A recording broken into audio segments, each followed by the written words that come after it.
Hello నేను missus రావు. అన్నీ ఉన్నమ్మా అడిగిమడిగి ఉంటుందంట. ఏమీ లేనమ్మా ఎగిరెగిరి పడుతుందంట. అలాంటి పరిస్థితి పాకిస్తాన్ దేశం యొక్క సిట్యుయేషన్ ఉంది. ఎందుకనంటే ఎల్ఓసి ఎమ్మటి ఉద్రిక్తమైనటువంటి వాతావరణం ఉంది. కాల్పుల విరమణ అనేటువంటి ఒక ఒప్పందం ఉంది. అది కంటిన్యూ చేస్తూ ఉన్నాయి ఇరు దేశాలకు కూడా. దాన్ని ఉల్లంఘించి ఇప్పుడు పాక్ సైన్యం భారత సైన్యం మీద కాల్పులు జరిపింది సరిహద్దుల్లో. దాంతో భారత ఆర్మీ ప్రతీకారం తీర్చుకుంటుంది, ఎదురు కాల్పులు జరుపుతోంది. మరోవైపు సరిహద్దుల వెంబటి విమాన విన్యాసాలు చేస్తుంది పాకిస్తాన్.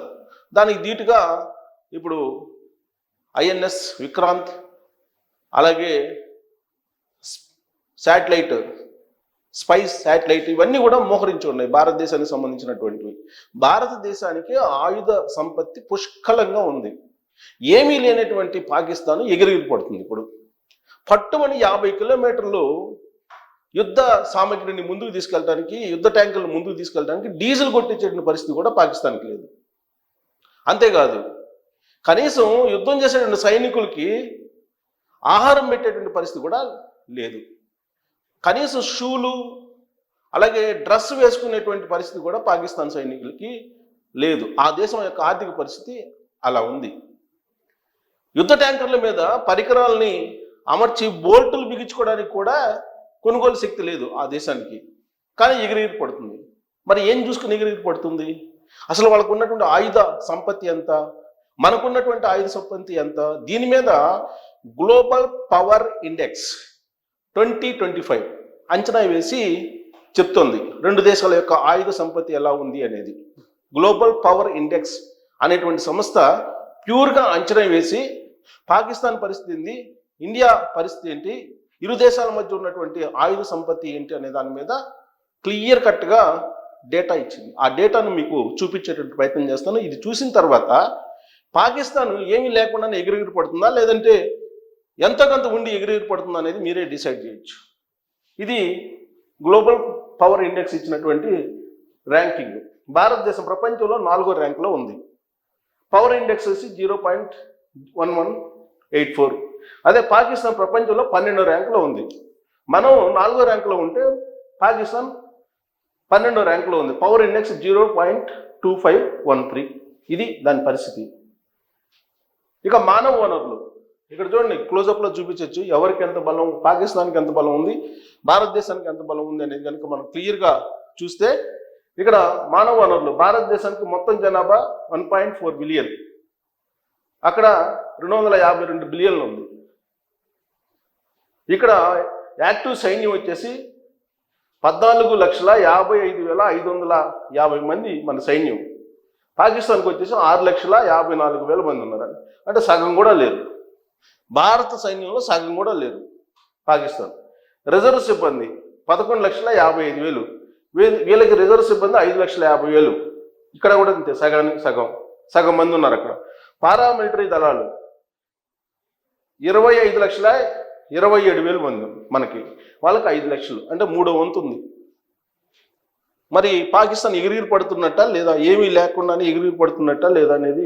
పారామిలిటరీ దళాలు మనకి 25,27,000 మంది ఉంటే వాళ్ళకి కేవలం 5 లక్షల మంది ఉన్నారు.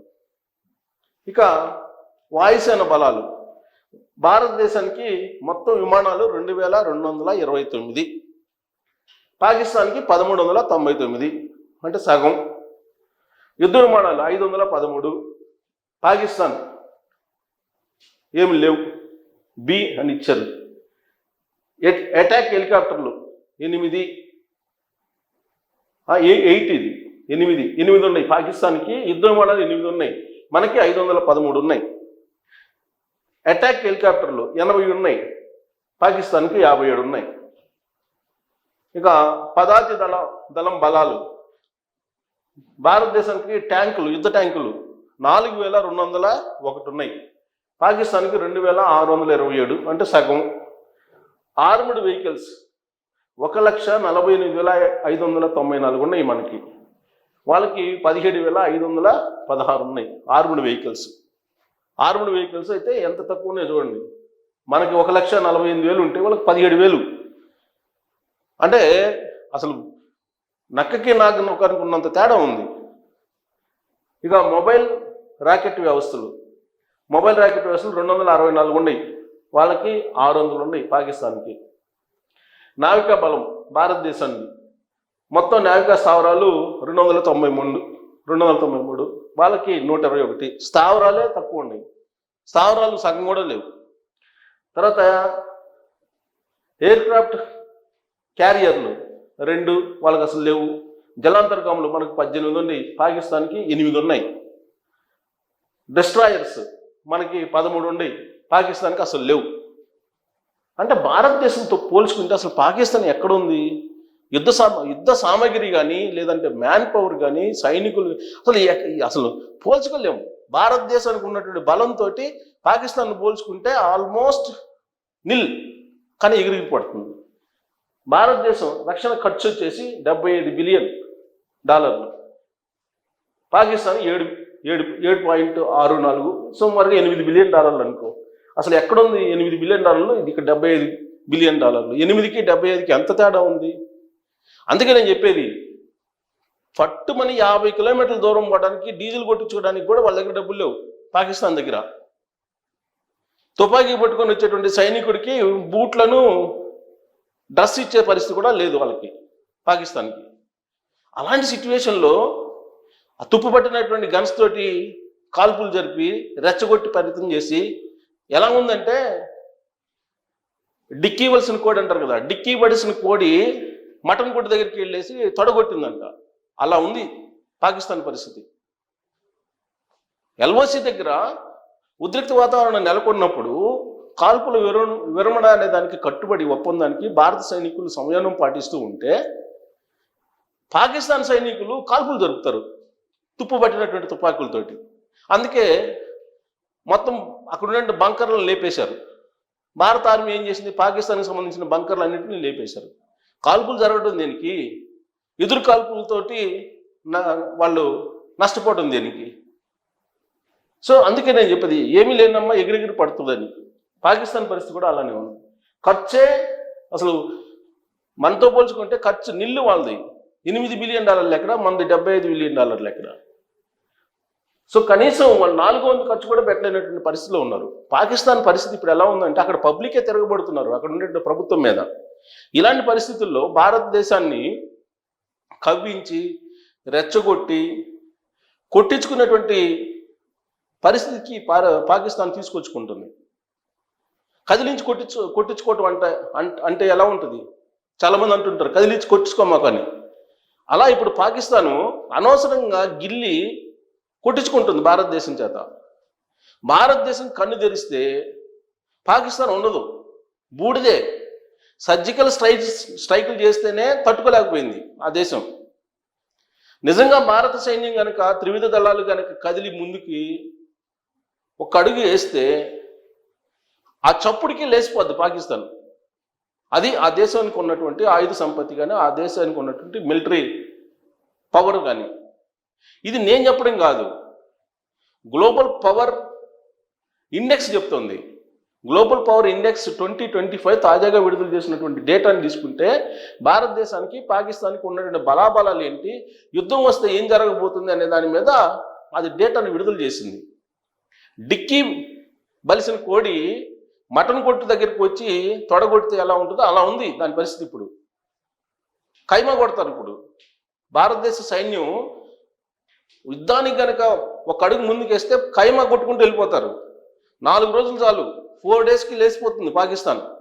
ఇలాంటి పరిస్థితి వాస్తవం ఉంటే వాళ్ళు ఏమంటారు, ఒక ఆయన ఏమో సెలబ్రేట్ చేసుకుంటారు కేకులు కట్ చేసి, ఏదో ఉగ్రవాది దాడి జరిగింది కాబట్టి సంతోషం అంట పాకిస్తాన్కి. ఎవరైనా భారతదేశంలో ఉన్నటువంటి పాక్ హైకమిషన్ ఆఫీసులో బుద్ధుంటే, మనిషి జన్మ ఎత్తుంటే సెలబ్రేట్ చేసుకుంటారా? ఉగ్రదాడికి మద్దతుగా పాకిస్తాన్ హైకమిషన్ సెలబ్రేట్ చేసుకుంది. అందుకే నరేంద్ర మోడీ గారు 48 గంటలు ఇక్కడ కనపడకూడదు, మీరు వెళ్ళిపోండి అన్నారు. అలాగే మొత్తం పాకిస్తానీలు ఎవరెవరు ఉన్నారో వాళ్ళందరినీ వాళ్ళ దేశానికి పంపించండి అని చెప్పేసి కేంద్ర హోంశాఖ దేశంలో ఉండే అందరు ముఖ్యమంత్రులకి ఫోన్ చేశారు.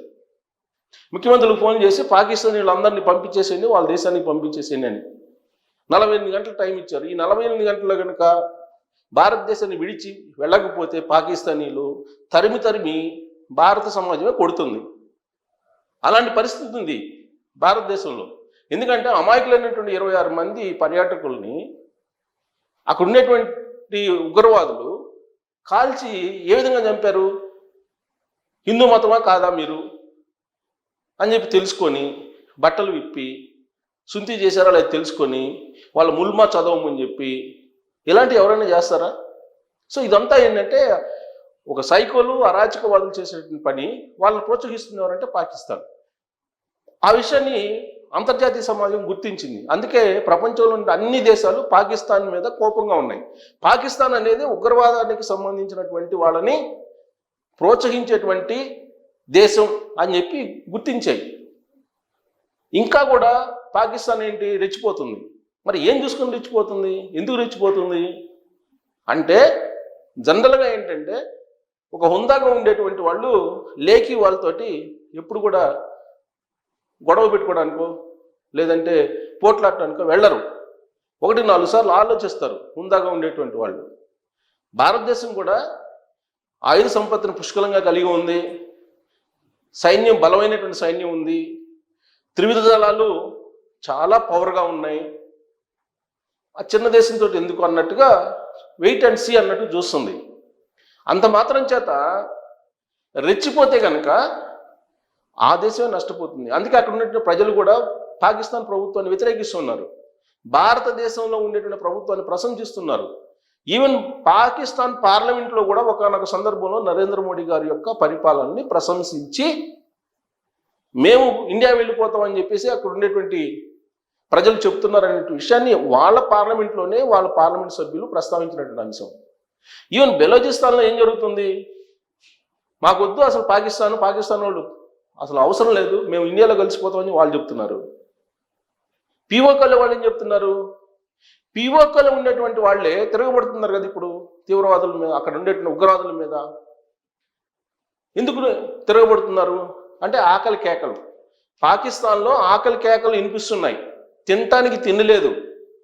తినటానికి తిండి లేనటువంటి పాకిస్తాన్ ఇప్పుడు మీసాలకి సంపంగి నూనె అడిగిందంట. అలాంటి పరిస్థితి ఉంది పాకిస్తాన్కి. సో ఇప్పుడు ఆయుధ సంపత్తిని కనుక చూస్తే మనం భారతదేశ ఆయుధ సంపత్తిని జస్ట్ కన్ను తెరిస్తే పాకిస్తాన్ స్మాష్ బూడిద కావడం ఖాయం. అలాంటి పరిస్థితి వద్దు అని చెప్పి ఐక్యరాజ్య సమితి చెప్తోంది. సంయమనం పాటించండి అని చెప్పి చెప్తోంది. అందుకే భారతదేశం కూడా సంయమనం పాటిస్తుంది. అదేదో చాతకనతనంగా తీసుకుంటే కనుక ఇప్పుడు సరిహద్దుల్లో ఏం జరుగుతుంది? 2 ఉగ్రవాదుల్ని లేపేశారు ఉగ్రవాదుల్ని. అలాగే పాకిస్తాన్ సంబంధించినటువంటి సైనికుల బంకర్లను లేపేశారు. తరిమి కొడుతున్నారు పాకిస్తాన్ సైనికుల్ని. అయినా కానీ బుద్ధి రావట్లా ఆ దేశానికి. ఇప్పుడు ఆ దేశానికి సంబంధించినటువంటి మిలిటరీ జనరల్ ఏమో కామ్కుంటున్నారు. మిలిటరీ చీఫ్ ఇంకొక ఆయన ఉన్నాడు. ఆయనేమో పాకిస్తాన్ సూపరు పీఓకే మాది అని అంటాడు. ప్రధానమంత్రి ఏమో ఉగ్రవాద దాడితో మాకు సంబంధం లేదంటాడు. ఉప ప్రధాని ఏమంటాడు? స్వాతంత్ర సమరయోధులు అక్కడ కాల్పులు జరిపి అక్కడ ఉన్నట్టు అమాయకులు చంపినటువంటి ఉగ్రవాదులు స్వాతంత్ర సమరయోధులు అని చెప్పి అతను మాట్లాడతాడు. అంటే ఆ దేశంలో ప్రధానమంత్రికి ఉప ప్రధానమంత్రికి పొంతన ఉండదు, సమన్వయం ఉండదు. అలాగే అక్కడ ఉండేటువంటి మిలిటరీ చీఫ్కి మిలిటరీ జనరల్కి మధ్య సమన్వయం ఉండదు. భిన్నంగా మాట్లాడుతూ ఉంటారు. దానికి కారణం ఏంటంటే పతనావత స్థితికి వచ్చింది పాకిస్తాన్. పతనం అయ్యేటువంటి సమయంలో ఇలాంటివన్నీ కనిపిస్తూ ఉంటాయి. వినాశకాలే విపరీత బుద్ధి అంటారు కదా, అలా ఇప్పుడు పాకిస్తాన్ తన వినాశనాన్ని తానే కొని తెచ్చుకుంటుంది. అందుకే రెచ్చగొడుతుంది. రెచ్చగొట్టి భారత సైనికులతోటి చావును కొని తెచ్చుకుంటుంది. మరి ఈ ఆయుధ సంపత్తిని కనుక చూస్తే ప్రపంచవ్యాప్తంగా అందరికీ తెలుసు కదా, ఈ ఇండెక్స్ అందరికీ వెళ్ళిపోయి ఉంటుంది కదా. మరి భారతదేశం ఎంత పవర్ఫుల్ ఉంది, పాకిస్తాన్ ఎక్కడుంది? నక్కకి నాగలో కనుక ఉన్నంత తేడా కనిపించట్లేదా బలంలో? ఇలాంటి పరిస్థితుల్లో పాకిస్తాన్ మీద మనం యుద్ధం చేయడం కరెక్టేనా? లేదంటే పెద్ద మనిషి తరహాలో దానికి బుద్ధి చెప్పాలా? ఏం చెప్పాలి? ఎలా చేయాలి? నరేంద్ర మోడీ గారు తీసుకున్నటువంటి ఇప్పటివరకు ఉన్న నిర్ణయాలు ఏవైతే ఉన్నాయో అవి సఫిషియెంట్ సరిపోతాయి ఆ దేశానికి. ఆ దేశం ఇక ఆకలి చావులు దాహత్యతోటి తీర్చుకోలేక నీళ్లు లేక చచ్చిపోవటం ఇవన్నీ కన్ఫర్మ్ ఆ దేశానికి. గగనతలానికి మేము నిషేధిస్తున్నాం, భారత విమానాలు మేము ఎగరనీయమని చెప్పి చెబుతున్నారు. గగనతలాన్ని ఎగరించకపోతే పక్కన గగనతలం నుంచి వెళ్ళిపోతారు. ఏమైంది? నష్టమే ఉంది భారతదేశానికి. సో కాబట్టి ఇలాంటి పరిస్థితుల్లో నరేంద్ర మోడీ గారు తీసుకున్న నిర్ణయం కరెక్టేనా, లేదంటే అసలు పాకిస్తాన్ని లేపేయాలా? మీ ఉద్దేశం ఏంటి, మీ అభిప్రాయం ఏంటి అనేది తెలియజేయచ్చు. Thank you.